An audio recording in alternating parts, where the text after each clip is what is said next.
I want you to stop it. I want you to change this fundamental approach that so many organizations in the workplace and also in churches use when they're developing leaders. I want you to stop thinking that teaching people is training people. Hi, John Finkeldy here from Grow a Healthy Church. Welcome to the Build a Leadership Pipeline series. And in this episode, I'm going to teach you the difference between teaching and training. I'm going to show you four classic methods that organizations use, including in the workplace and churches. It's not just churches alone. Four classic methods that people use to develop people that aren't always effective as they could be. And lastly, I'm going to give you a simple task to complete. Thanks for joining me today.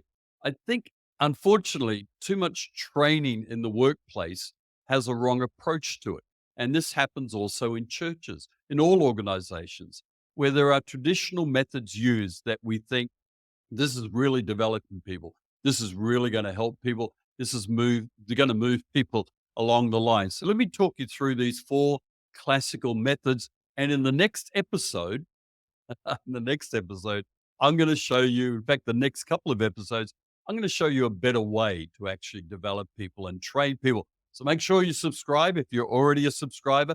Thank you so much for subscribing. If you haven't subscribed yet, hit that subscribe button. Here are four classical methods that people feel are really helpful and don't always achieve what you want to achieve. The first one is that you're introducing someone to a role, to a task, to a job that they need to do. It might be greeting in the church, it might be serving on the worship team in children's ministry.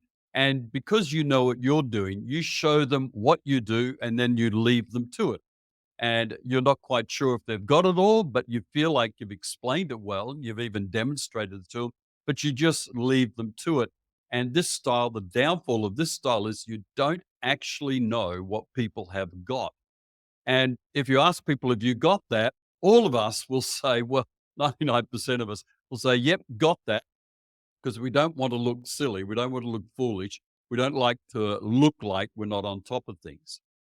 Second classical method for training that I think is useful in certain ways, but if it's the only way used to develop people, it will, I think, be an obstacle to building a healthy and vibrant leadership pipeline.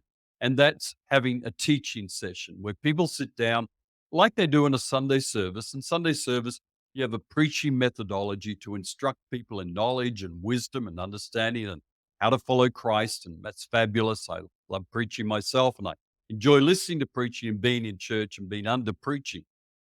When it comes to leadership development, if that's the main style that you use, that you put people into chairs and you deliver a message, again, you don't know what actually has landed. You don't know if that really is developing them. And people can think, gee, I've done a great bundle of leadership training now. And I'll ask them and say, yeah, we had two 45-minute sessions where speakers delivered great content. Well, I think that's helpful and that's good, but you don't know what's landed. You don't know what people have actually implemented. And so I think if all your leadership development sessions sit down and listen while I talk or someone talks, and we think, gee, we've done great leadership development, I think there's a limited impact in that. Not that you don't want to do it, but I think if that's where you stay, I think your leadership development will be stunted. A third way, a third classical method of getting people moving into a role is to give them a written job description and to write out a series of tasks. Can be an SOP, a standard operating procedures. I like these. I use them in our ministry. How to do a thing step by step. This is how to do it. Some screenshots, maybe a bit of audio or video as well, and a job description. And so all the content is there and delivered, but again, what actually is being implemented. And the fourth classical method is I just tell people what to do.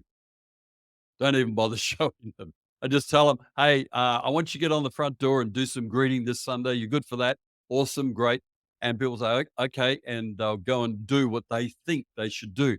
Hey, I want you to serve out the copies to people, take a few orders in. It's pretty easy. Got that? Yeah, no problem.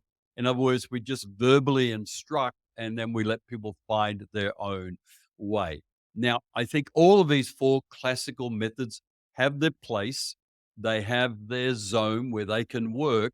But if it's the four primary ways that you're using to develop leaders, your leadership pipeline won't be as healthy and as vibrant and as effective as it could be. In the next couple of episodes, I'm going to outline for you training ways, training methods that you can utilize. You can put them into practice straight away. In fact, I think you'll be able to put these into practice within the next matter of days, these particular ones that I'm going to show you in the upcoming episodes. So make sure you subscribe. That I want to really move you. I do want you to stop it. I do want you to stop thinking that teaching sessions are training sessions. No, I want you in your framework about a leadership pipeline is think that when I've got a bundle of people seated in a room and I'm talking to them, I'm teaching them. I'm not training them. I'm teaching them. I actually don't know how much is landing with them, how much they understand, how much they are going to implement. And even in a teaching session, we say, hey, anyone got any questions? Well, you know what that can be like. That can be awkward. And again, you can go around the room and ask everyone, have you got that? It's going to take a brave person to actually go, well, I'm a bit confused about that. So there are better ways, I think, to develop people, and I'll show you those. So, one simple task I want you to do out of this episode is I want you to spend some time just thinking, do it right now. Think about some of your recent leadership development sessions. It might have been an all in meeting with a group of people who are serving it. It might have been with some small group leaders or some youth leaders, and you're looking to develop them. What was your methodology? Was it teaching that you thought was training? Maybe you did some training with some teaching. Maybe you mixed it up. I think there's a variety of ways to go. So there's your simple task to do as you build a healthy leadership pipeline. Give some thought to what you've been doing and check out the next episodes to find out some other ways to develop and train people. God bless you.